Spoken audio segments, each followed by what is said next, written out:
So hello guys, welcome to my channel anime বিশ্লেষণ। So এই ভিডিওতে আমি ওয়ার 2 টেলারের রিয়াকশন দেবো নি, মিন্স দেখা আমার হয়ে গেছে, বাট কেমন লাগলো সেটা রিভিউ বলা যায়।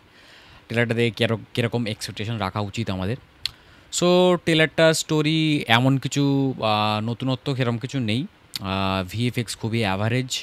স্টোরি বোঝাই যাচ্ছে, ও মানে টেলারের মধ্যে এত কিছু দেখিয়ে দিয়েছে, স্টোরি কেমন টাইপের হবে বোঝা যাচ্ছে। কবির মানে ঋত্বিক রোশন হচ্ছে এই মুভিটার মধ্যে পুরোপুরি রোগ মিশনে থাকবে, রোগ অ্যাজ এ রোগ থাকবে, ইলিগালি কাজ করবে, গভর্নমেন্টের এগেনস্টে ভাববে সবাই, বাট আলটিমেটলি এন্ডে গিয়ে রিভিল হবে অ্যাকচুয়ালি কী করতে চাইছে। সব কিছু ত্যাগ করে সবাইকে স্যাক্রিফাইস করে দেশের কথা ভাববে। সেটা কেন কিন্তু পুরো সিনেমা জুড়ে থাকবে, ভাববে পুরো ইন্ডিয়া ভাববে যে ও একটা রোগ হয়ে গেছে। সো আগের মুভিতেও ছিল, শুরুর দিকে জাস্ট দেখিয়েছিল অ্যাজ এ গভর্নমেন্ট অফিসিয়ালি কাজ করছে, দেন পরে রোগ হয়ে যায়। দেন এখানে এনটিআর জুনিয়রকে ঋত্বিকের এগেনস্টে গভর্নমেন্ট হায়ার করবে, লাইক ও বিক্রম যে ক্যারেক্টারটা, এনটিআর জুনিয়র নাম বিক্রম হবে এই মুভিতে। তো ওকে হায়ার করা হবে ঋত্বিকের যে মিশন আছে সেটা তো গভর্নমেন্টের মনে হবে যে ভুল, সেই জন্য ওকে আটকানোর জন্য। এখানে দেখা গেছে যে ঋত্বিক যা পারে সামনে, লাইক নিজের ফ্যামিলি অ্যান্ড নিজের যে পুরানো colleague and all, Vikram Luther সবাইকে স্যাক্রিফাইস করবে, কিন্তু কেন, কারণ আলটিমেটলি করবে কি না ট্রেলারের মধ্যে দেখিয়েছে যে বিক্রম লুথরকে, কর্নাল লুথরকে ধরে রেখেছে। দেন কর্নাল লুথর হচ্ছে ঋত্বিকের মুখে থুতু থুতু ফেলে দেয়। দেন দেখা যায় যে ধরে রাখে, দেন ওখানে মারবে না অবশ্যই, কারণ এরকম একটা বড় ক্যারেক্টারটা অবশ্যই মারবে না, দেখাবে হয়তো মেরে দেবে মুভিতে, কারণ শেষে গিয়ে রিভিল হবে যে মারেনি বা কোথাও আটকে রেখেছিল বা কিছু। দেন পরে রিভিল হবে যে কেন, কী করেছে, কারণ। তো আর ভিএফএক্স সত্যি খুবই অ্যাভারেজ। ইভেন ব্যাং ব্যাং মুভির যে ঋত্বিকের অনেক আগের একটা অ্যাকশন মুভি ব্যাং ব্যাং, যেটা অ্যাভারেজ মুভি ছিল স্টোরির দিক দিয়ে, বাট অ্যাকশন ভালোই ছিল। সেখানে ভিএফএক্স খুব ভালো ছিল, ইভেন গান ফায়ারিংয়ের যে এফেক্টটা খুব ভালো ছিল। লাইক এম ফোরের যে গান ফায়ারিং একটা এফেক্ট ছিল সেখানে, লাইক গান ফায়ারিং করছে সেটাও তো অ্যাকচুয়ালি এরা এফেক্ট ইউজ করে, আর ওখানে খুব সুন্দর ছিল, বোঝা যাচ্ছিল না মানে ক্লোজ টু একদম রিয়েলিটির মতো, রিয়েল ফায়ার করলে যেরকম মনে হয় সেরকম মনে হচ্ছিল।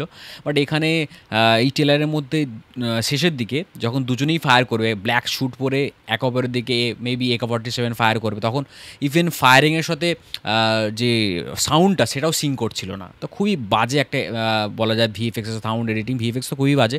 যে ডিস্ট্রাকটিভ যে ফাইটগুলো দেখিয়েছে, বিভিন্ন জিনিস ব্লাস্ট করছে বা গাড়ি ভেঙে যাচ্ছে অ্যান্ড অল, সেইগুলো অতটাও ভিএফএক্স ভালো নয়, ক্লিয়ারলি বোঝা যাচ্ছে। আজকাল এই সময়ে দাঁড়িয়েও যদি এরকম দেখতে হয়, আর ইয়াসরাজ ইন্ডাস্ট্রি মানে ফিল্ম ইন্ডাস্ট্রি থেকে যদি এরকম যারা যেখান থেকে করা যায় ভিএফএক্স, সেরকম হচ্ছে না ভালো।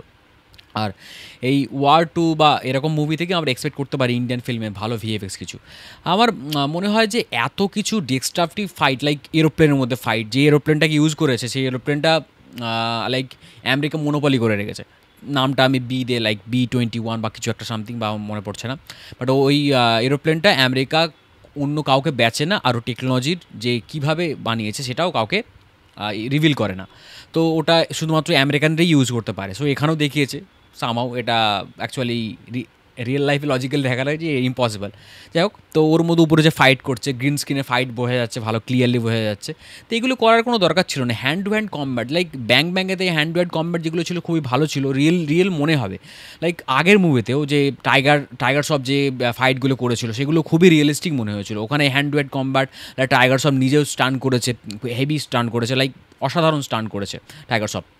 সো ওইগুলো খুবই ভালো লেগেছে আগের মুভিতে। বাট এখানে লাইক এত ডিস্ট্রাকটিভ ফাইট করার কোনো দরকার ছিল না। হ্যান্ড টু হ্যান্ড কম্ব্যাট মুভির মধ্যে হয়তো থাকবে ভালো, সেরকম কিছু হ্যান্ড টু হ্যান্ড কম্ব্যাটই I think actually without VFX এত খরচ করে না করে বেশি ভালো দেখানো যায়, যে ভালো স্টান্ট আর্টিস্টকে নিয়ে যদি করানো যায়, তো ওইগুলো হলেই বেশি ভালো হয়। এত ডিস্ট্রাকটিভ ফাইট দেখানো, যেহেতু ভিএফএক্স এত অ্যাভারেজ, আজকাল যুগে ভিএফএক্স অ্যাভারেজ দেখালে লোকের অডিয়েন্সের ক্লিজে মনে হবে।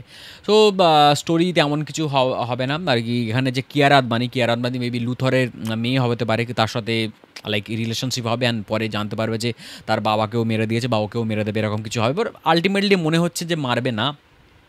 আলটিমেটলি ঋত্বিক তো আর ওরকমভাবে কী বলবো, হতেও পারে, দেখা যাক যদি ক্যারেক্টার ডেভেলপ করে যে আনএক্সপেক্টেড কিছু করে দেয় সেটাই বেটার হবে। তো এনটিআরকে দেখা যাবে শেষে রিভিল হবে, দুজনের সাথে ফাইট হবে, আসল কারণ জানা যাবে যে কেন কি হচ্ছে না। তো অ্যাকচুয়াল ভিলেনকে সেটা আই থিঙ্ক এখনও দেখায়নি। এর মধ্যে দেখা যাচ্ছে তার আর্মি ফোর্স সোর্ড ফাইট করছে, সোর্ড ফাইটগুলো দেখাচ্ছে। ওখানে কালার গ্রেডিং বা ঋত্বিক হচ্ছে রোগ হয়ে জঙ্গলের মধ্যে থাকছে, যেখানে উলফের সাথে টাইম কাটাচ্ছে, লাইক টাইম কাটাচ্ছে মিনস উলফ সামনে চলে আসছে, পাশে চলে আসছে। সেই সিনটা খুব ভালো ছিল যে একে অপরের দিকে তাকাচ্ছে উলফ অ্যান্ড অল, ও একটা উলফের মতো আর কি জঙ্গলে এদিক ওদিক ঘুরে বেড়াচ্ছে অ্যান্ড অ্যালোন ফিল করছে, চোখ মুখ দেখে মনে হচ্ছে খুব ইমোশনাল ফিল করছে, যে ত্যাগগুলো করছে অ্যাকচুয়ালি সেগুলো ওর মধ্যে খুবই লোনলিনেসটা আর কি একাকিত্বটা বাড়িয়ে দিচ্ছে। তো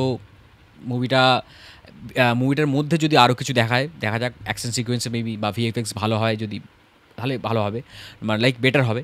লাইক যেভাবে দেখিয়েছে ট্রেলারের মধ্যে এরকম ভিএফএক্স হলে খুবই অ্যাভারেজে মনে হবে, দুমদাম ফাটছে ব্লাস্ট করছে, সেগুলো দেখে ক্লিয়ারলি মনে হচ্ছে যে এগুলো ভিএফএক্স। তো এই ছিল রিভিউ, দেখা যাক মুভির মধ্যে কী হয়। এক্সট্রা কিছু অডিয়েন্সকে চাকমা দিয়ে দেয়, ট্রেলারের বাইরে কিছু যদি দেখায় তো ভালো হয়, নাহলে মুভিটা খুবই অ্যাভারেজ হবে। কেননা এক্সপেকটেশন এইসব মুভি থেকে অনেক থাকে আর কি, অ্যাকশন মুভি ইন্ডিয়ান ফিল্মের এই ওয়ার টু ওয়ার অ্যান্ড এইসবগুলো থেকে বেশি থাকে। বাকি যে সিরিজগুলো আছে টাইগার বা পাঠান, ওর থেকেও বেশি ওয়ার সিরিজটাই বেশি থাকে অডিয়েন্সে থাকে, যেটা আমার মনে হয়। তো দেখা যাক কী হয়, ঋত্বিকের পারফরমেন্স তো খুবই ভালো থাকে। Let's see. Thank you for watching.